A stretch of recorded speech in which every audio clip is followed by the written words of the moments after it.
It's not that I hate Apple, it's just that they don't give you a reason to talk about their smartphones. They still don't have a Quad HD display for God knows what reason. On the other hand, they've got a fantastic interface, and in my opinion, I would give it a 9 out of 10.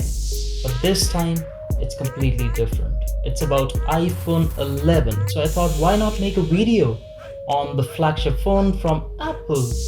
And we'll talk about battery, security, display, the build, design, and definitely camera.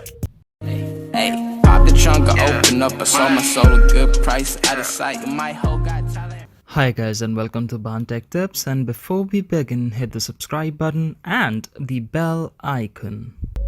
I've got an iPhone 11 Red, and I would say that the build quality is amazing. You've got Gorilla Glass 6 on the back and the front, so you can expect decent damage resistance.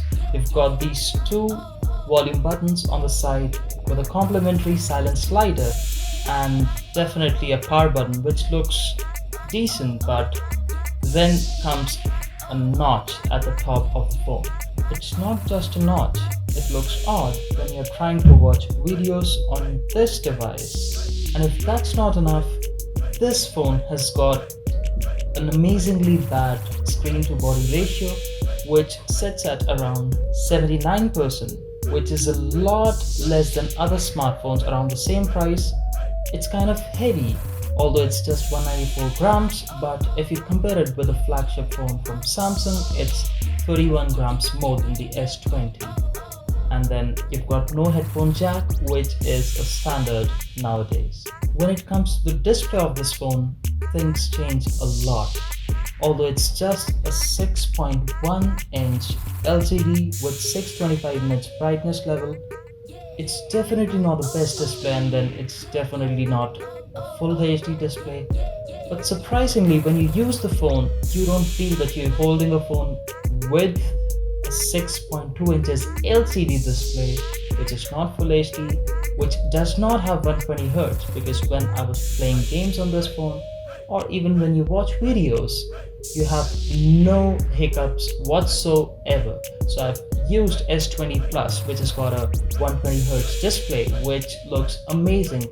But if you compare it with the Apple iPhone 11, I don't think that you need a Quad HD display, and there's not a lot of difference between the display that Apple provides and then the Samsung Quad HD AMOLED displays. Remember, I had mentioned playing games on this phone without any hiccups. It's only because Apple has not compromised on the performance of this phone. It has the A13 Bionic CPU and 4 gigs of RAM, which is not a lot on paper, but on an interface like this, I think optimization has not been a problem for Apple. This flagship from Apple has got a 12 megapixel primary camera and a 12 megapixel ultra wide. Although it is not a lot, but then look at these pictures. When you click it from Apple's iPhone 11, you definitely don't need S20 Plus or S20 Ultra with 100x zoom, 64 megapixel cameras and all of that. This phone can record videos on Full HD 30, 60, 120 frames and 4K videos on 24 frames in the built-in app, which is a plus point on Apple's optimization with the interface.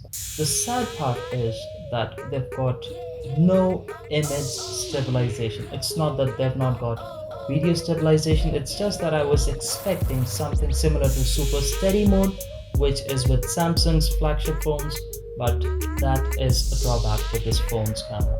Battery on the smartphone is just 3110 mAh, which is below standard, but just like Apple's display, it works surprisingly good.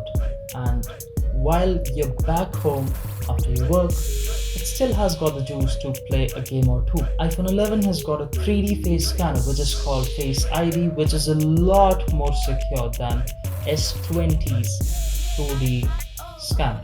So now the conclusion. If you're someone who saves files locally on the smartphone, 64 gigs would not be a great choice. but 128 GB's Apple iPhone 11 costing you around 70,000 in the Indian market with an Apple logo at the back, I don't think it's a bad choice either. But you've got to hate Samsung before you buy that. So thank you so much for joining. I'll see you in the next video. Bye bye.